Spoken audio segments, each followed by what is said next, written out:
it often makes me wonder how much advice that these Harry and Meghan have had, or how much good advice they have had, because they have said a lot of things which you'd think with a bit of risk management you probably wouldn't say. Now, Harry says his one hope with releasing Spare is to turn my pain into purpose, adding, if sharing my experiences makes a positive difference in someone's life, well, I can't think of anything more rewarding than that. Now, Angela, is there any chance of that actually happening, or is this really, just as you were saying before, a rather self-indulgent wishful thinking?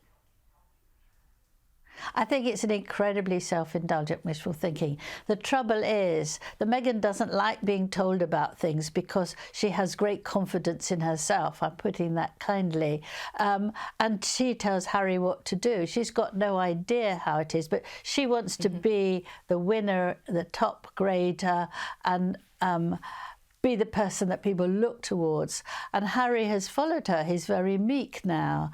And I think it's absolutely terrible to take that sort of attitude when he's also saying, and I'd just like to add this, he wants to fix the royal family. He wants to stop them having any contact with the British press because he doesn't think it's healthy. He wants to save them. He also wants to have a view and time to look after Princess Charlotte and Prince Louis, who are William and Catherine's children, and make sure that they're brought up in the right way.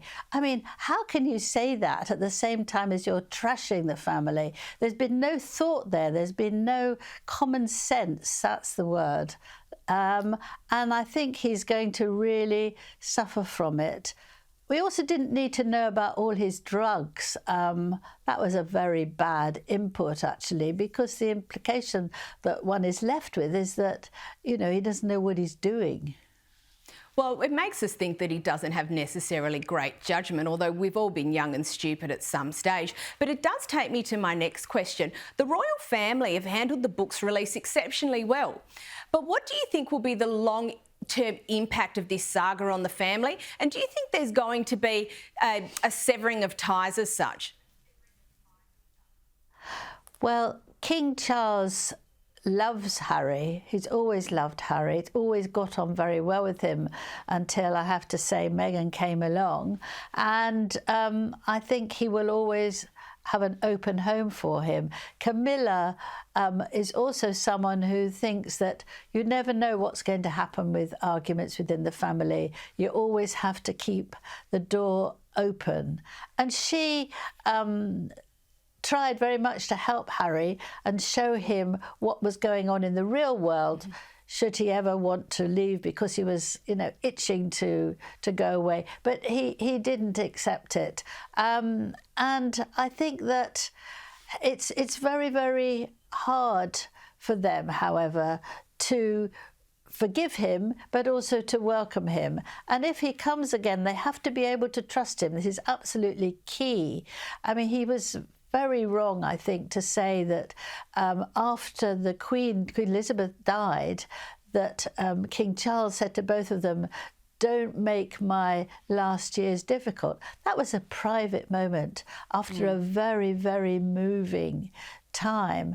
And that's not the sort of thing you should say. So if they want to talk this through, and it can't be done in 15 minutes, he's popped over twice, you can't cure such a deep resentment in 15 minutes. You need months. He needs to come over and talk and agree that he won't pass it on, and that he will listen and admit that he too is wrong, which he's refused to do at the moment. He thinks it's all the mistake of the royal family. Look, Angela, thank you. We're going to have to stop there. Thank you for coming on the Royal Report tonight. And look, we really look forward to chatting with you again soon. Thank you very much.